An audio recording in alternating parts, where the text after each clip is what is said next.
Last night, the president gives a State of the Union address. As you recall from yesterday's show, I was looking forward to the State of the Union address the way that I normally look forward to a root canal.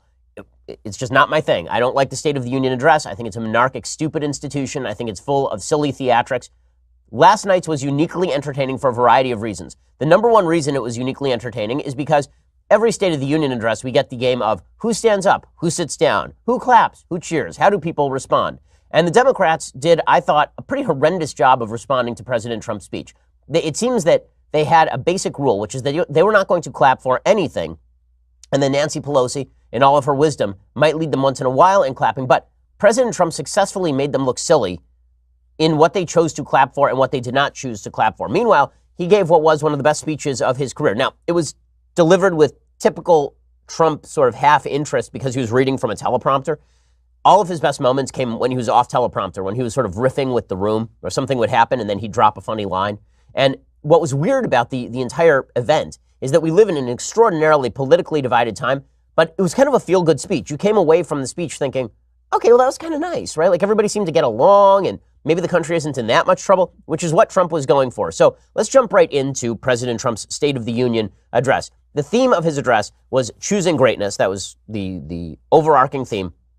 And his basic idea was that America not only should be great again, but also America has been great in the past. And this is a narrative that Trump is on solid ground in talking about, because there really are two visions of what America is and has been. There's the Republican vision, the conservative vision, which says America was founded on eternal truths and guiding principles. We haven't always lived up to those, but we have always moved toward the better fulfillment of those principles. And we have freed millions of people from slavery and depredation. We have freed billions of people from poverty. In other words, America is a pretty freaking phenomenal place. America's a phenomenal place. And our shortcomings, our attempt to correct those shortcomings, is part of that story, right? The fact that we have not always lived up to our best principles and that we have tried to correct ourselves, that's because we are so incredible. Then there's the Democrat vision of the United States, founded in racism, sexism, bigotry, patriarchalism, and we have gradually moved away from that founding toward a better future. But we're not there yet, and America's still kind of a hellhole, and therefore we need to continue fighting to overcome our past. That's sort of the Democratic vision. One is the vision of a people that was founded on good ideas, and we're constantly trying to better ourselves to live up to those ideas. And one is the sort of America was founded in sin, rooted in sin, can never escape that sin. Trump laid out that contrast pretty nicely last night. More than anything, Democrats laid out that contrast when they refused to clap for basically obvious ideas about America. So here's President Trump last night talking about choosing greatness.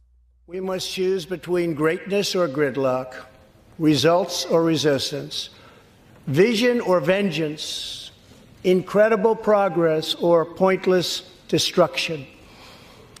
Tonight, I ask you to choose greatness.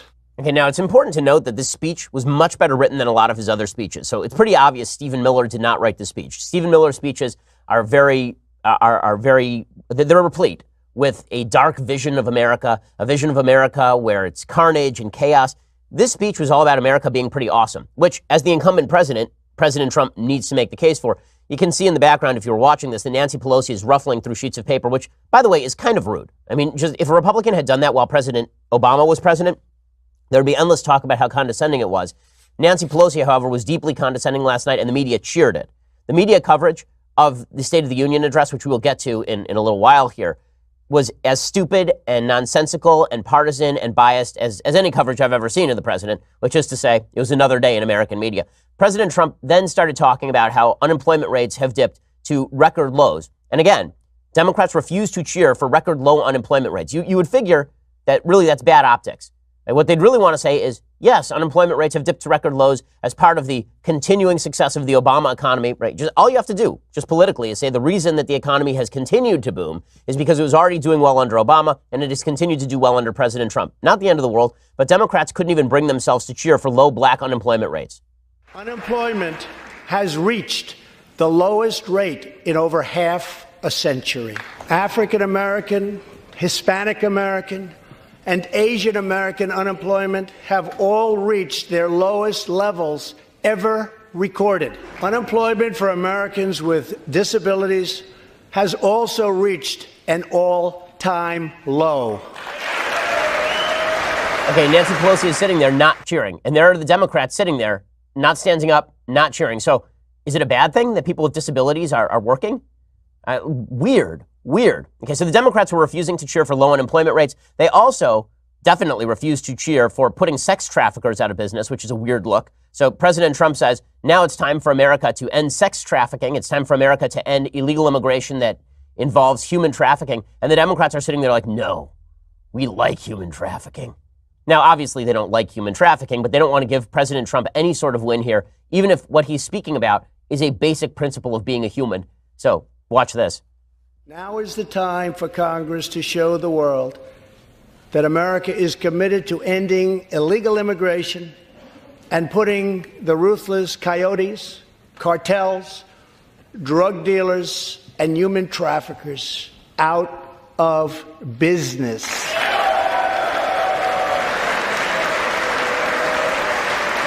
And then there's Kamala Harris shaking her head. Oh, that's terrible. Putting sex traffickers out of business. Wow. She's a tough prosecutor, you know. She's a tough prosecutor who really cares about crime rates. She's so tough that she shakes her head when we talk about putting sex traffickers out of business, Kamala Harris. What a delight she is. Okay, so the Democrats definitely showing how, Trump should just run endless commercials in 2020 of him saying eminently obvious things and Democrats shaking their heads or refusing to clap. Now, that's a pretty good commercial for him against Kamala Harris. We want to put sex traffickers out of business. And Kamala Harris like, no, we don't. No, let's not do that. Shaking my head ruefully. Just terrible. And then President Trump got to his illegal immigration pitch, in which he said, correctly, that tolerance for illegal immigration is cruel because what you actually want is lots of legal immigrants, and illegal immigration comes with severe human cost.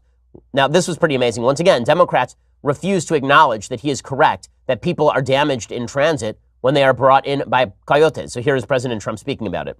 Tolerance for illegal immigration is not compassionate. It is actually very cruel. 1 in 3 women is sexually assaulted on the long journey north.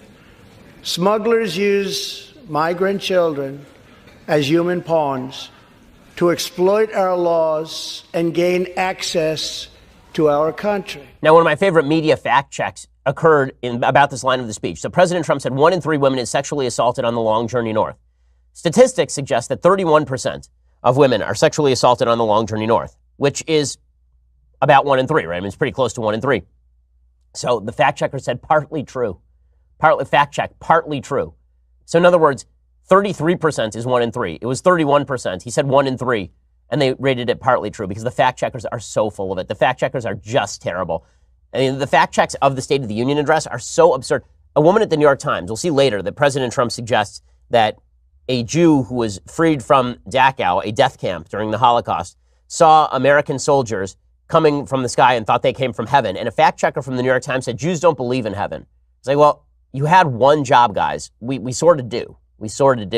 And President Trump continued. He talked about walls working. He spent an awful lot of time in the speech talking about illegal immigration. And then his conclusion was walls work, which obviously is his main campaign pitch, because in about a week and a half here, we're going to go into possible second government shutdown or him declaring a national emergency. So here's him making that case. Simply put, walls work and walls save lives. So let's work together, compromise, and reach a deal that will truly make America safe. Okay, and the Democrats won't cheer for that. So we have to recap. Democrats will not cheer for making America safe through compromise. Democrats will not cheer for low unemployment for blacks, Hispanics, Asian Americans, and Americans with disabilities. Americans, they will not cheer for ending sex trafficking.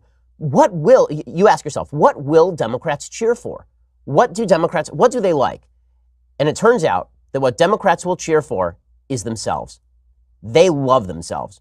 Just like Jim Acosta loves Jim Acosta, Democrats love themselves, some Democrats. It was an appalling display.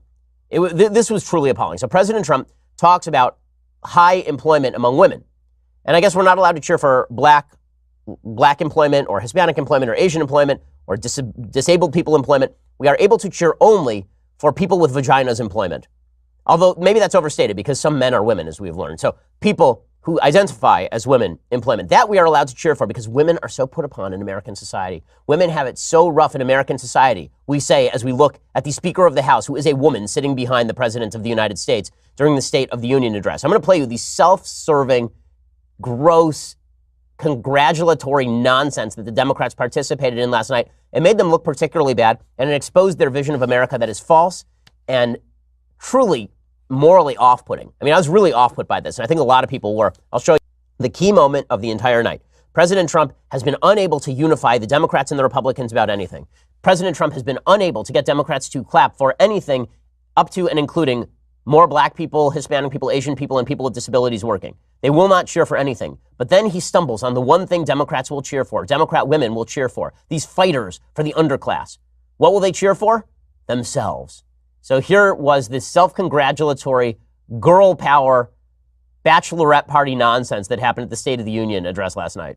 No one has benefited more from a thriving economy than women, who have filled 58% of the newly created jobs last year. All Americans can be proud that we have more women in the workforce than ever before. And exactly 1 century after Congress passed the constitutional amendment giving women the right to vote, we also have more women serving in Congress than at any time before. And there they are cheering themselves. Yay, we love us. We're the best. AOC turns around and she actually gives an air high five to no one. Really, that happens. They're cheering. They're dancing. They're so happy about it. They love them. My goodness, the obstacles they've overcome. My goodness, what a place America is because these women were elected. Okay, this is off-putting garbage.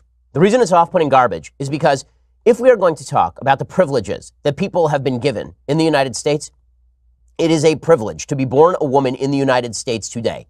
America is the freest country in world history, the most upwardly mobile country for women in world history. This notion that women are uniquely put upon in American society is sheer statistical nonsense. It is just not true. And not only is it not true, the absurdity of these women declaring themselves heroes. Look at what we've achieved. Look at what we've done. Because look how much we've had to What has AOC had to overcome? Like a thing. I'm not asking like many things. I'm asking like a thing. She's a 29-year-old bartender with no credentials and no capacity to understand basic economics. She sits in Congress and is extraordinarily famous. What's the obstacle she had to overcome? Why are we cheering this as though this is something unique in American life? As though she is she's breaking a glass ceiling. It's just not true. It's just not true. And it does show the vision that Democrats have for the country. Okay, I want to talk about this in just a second. Democrats see America as a very different place than Republicans see America. So as I say, Republicans see America as a place with eternal truths. Truths like we are all created equal in the eyes of God. Like we all have equal rights. And we have imperfectly applied that rule, but we have moved toward the application of that rule. Women were given the vote more than a century ago. Okay, women have been in politics for a very long time. Women constitute the majority of voters. They constitute the majority of college graduates. They constitute the vast majority of people who gain new jobs in the current economic upsurge. Women have had more wage mobility in the last 30 years than men have in the United States. Women are not victims. And this notion that Democrats are pushing that women have overcome now because lots of women were elected to Congress. Oh, look at us. We are just so awesome. It's so funny. AOC will say that she has cisgender privilege, because she's a cisgender woman, she has privilege. We all have to acknowledge our privilege. White privilege and male privilege, the privilege of the patriarchy.